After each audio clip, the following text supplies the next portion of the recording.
Hello and welcome to the MHS Rewind studio on the campus of Martinsville High School for the 4th episode of Inside Martinsville Football Today.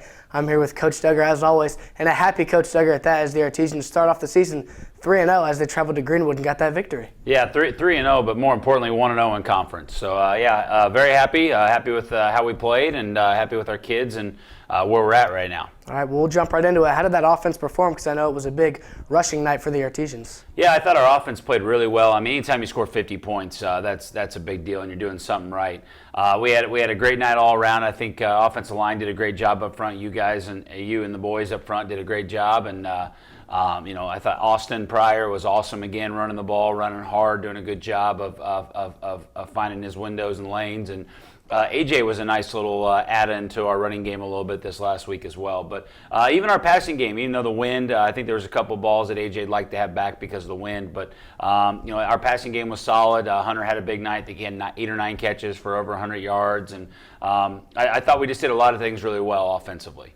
And on the other side of the ball, I know Greenwood maybe shouldn't have had that many points on us. I know the defense kind of got chewed out a little bit for letting up 31, but how do you think they performed? Well, I mean, first of all, Greenwood's a really good offense. I think Coach Bozer does a great job of exposing things where you're not at. And then we made mistakes. And when you make mistakes with a good offense, they've got a great running back. Quarterback actually ran the ball really well and threw some good balls. And when you make mistakes, that's what happens. But you kind of look at like the plays within the game, the moments of the game. Giving up the big one at halftime was not something we really wanted to do. That's one you like to have back. The big deep throw that we gave up late in the third quarter, like to have that one back.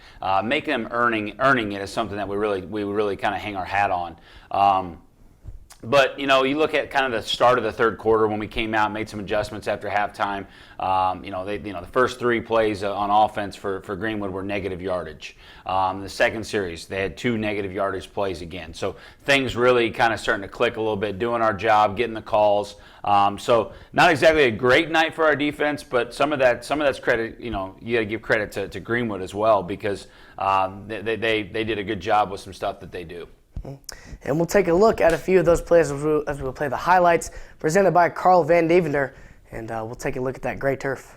It's definitely interesting. I was kind of worried about a slow start coming off the big rivalry win, but it was nice to get this play right here. A nice pooch kick there by Chuck, and Draven does a great job coming down and getting it.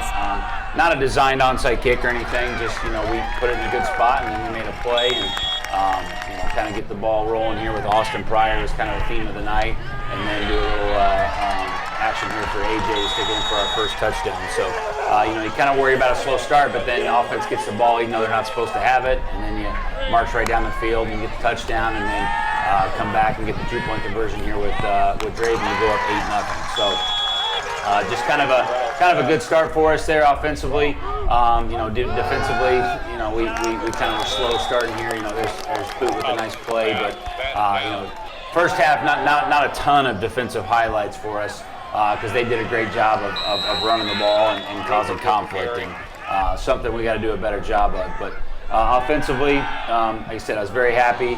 I thought Hunter played outstanding. He did a great job here. Just that's a third down there. Get the first down, get extra yardage. Just something to kind of keep the sticks going. And then as we talked about, Austin was really good there. And again, you see Josh Jones play his guy in the end zone, Hayden Van Devender his guy in the end zone. So we were really changing the line of scrimmage up front, which is a good thing.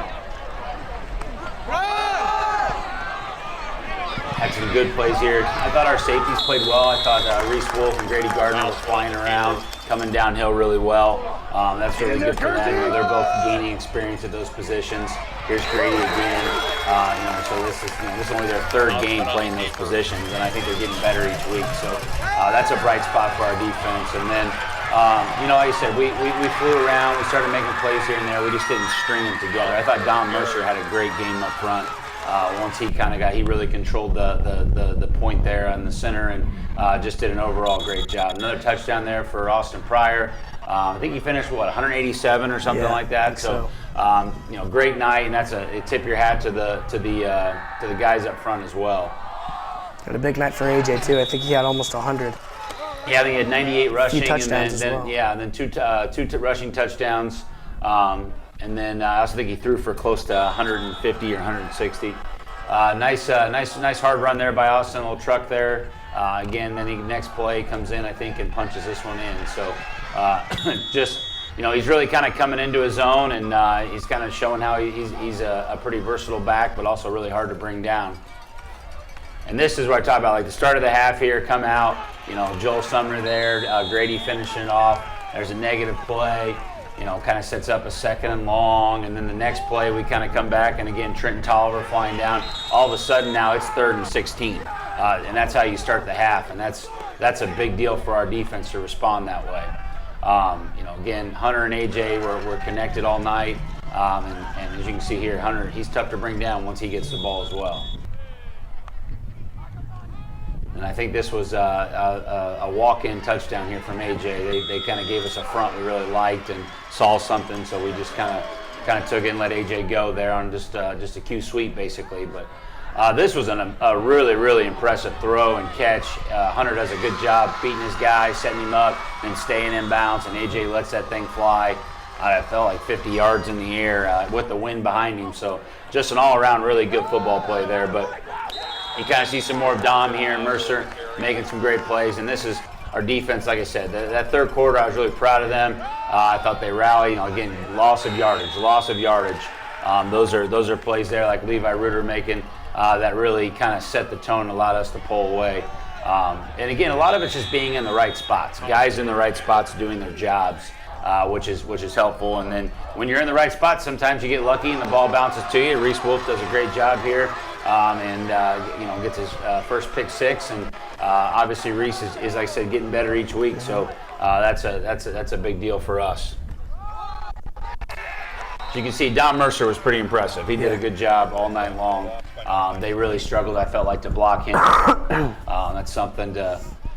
For him to build on as well as we go forward, kind of just getting better each week, and we're going to have to continue to get better. Not only for this week, but down the road. That Greenwood team is a team we'll probably see again in the sectional. They'll be better. We're going to have to be better. They'll make their adjustments. We'll have to make some adjustments, and we got big picture goals in mind, and got to build off of that win and kind of add that for later in the year. Gotcha. So the offense has been pretty consistent lately. They've put up 50 against Bedford, 41 against Bloomington, and then another 50 against Greenwood. Is that sort of like a theme or like a standard kind of for the offense now? I don't know if it's a theme or a standard. Obviously, we have high expectations. We got 9 guys back from last year, and a lot of those in key spots. The big question mark was whether our running back game could really pick up with losing Braden Shrake, and when you had Austin Pryor in, who's kind of done a really good job of that with the guys up front. I think our offense can be pretty special this year. Is 50 every week possible? No, that's not realistic. There's too many things. I mean, we're going to see some really good defenses down the stretch. We're going to see some weather. All sorts of factors play into it. But you expect your offense to execute and be at a high level, because we've got a lot of really good football players and a lot of experience in a lot of key positions. So we'll move off of that Greenwood week. Decatur Central next up on the old chopping board, and their record is maybe not what you want to look at to tell you how this team is, because they got their first win over Whiteland by a few scores last week.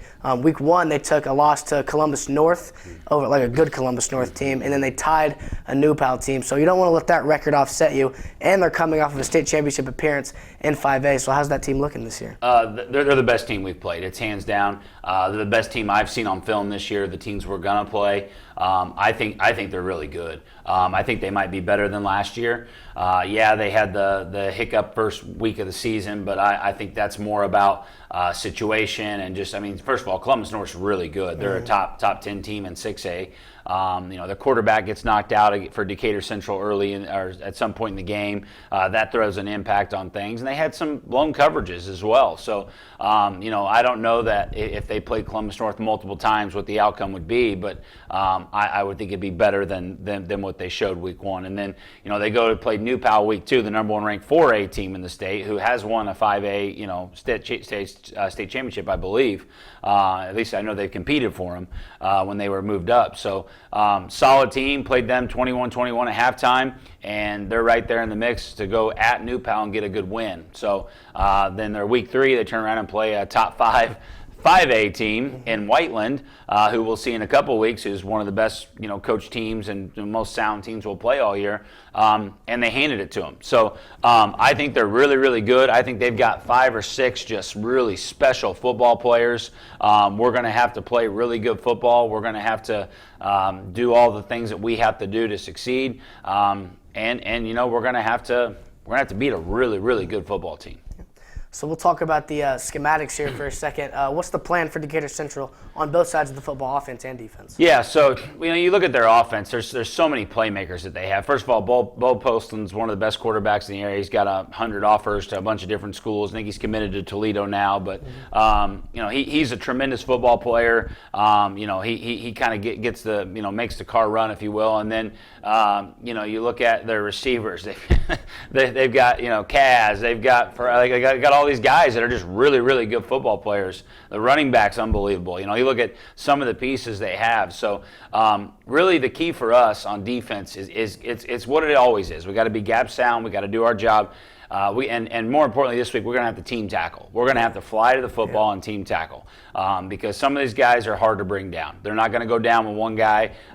They're going to try and make the first guy miss, and we got to have 3 or 4 guys right there to corral them. Because if we can limit the big play and not give, I know Whiteland, first play of the game, Kaz goes 80 yards on a bubble screen right off the bat. So we got to limit big plays. We can't let them have the big play. We got to make them sustain drives and earn every point. And they're good enough to do it. So we're going to have to make sure that's that we limit that, but we can't let them have 80. We can't let them have 50. We got to make them earn everything. Gotcha. And then on the other side of the ball, sorry to answer your question. Offensively, they're for their defense, they've got a bunch of, there's Kaz out there, there's Carter out there, there's there's the Campbell kid out there. I mean, they're just loaded with athletes everywhere and really, really good football players. We got to do a great job of identifying where guys are at, who we're supposed to be working to, and we've got to take care of the football. If we take care of the football, play mistake free, and we hit some big plays here and there, I really think we could cause some problems on the defensive side of the ball for them. Gotcha. So last question before I let you go here. What are the keys to the game in order to secure that victory on Friday night? Well, defensively, I said it's limit big plays. Don't give up any big plays. Make them earn everything. And offensively, we got to take care of the football. We got to not beat ourselves, execute. There's going to be moments where they have really big plays, offense or defense. We're going to have to react to those and rally and play the next play. And we're just going to have to kind of play our game. Like that's really the key we got to come out and play Martinsville football. We can't try and play their game. We can't plan to just show up and play. We got to play our brand of football. And if we do it, they're a really good team, but I like our chances. Good to hear.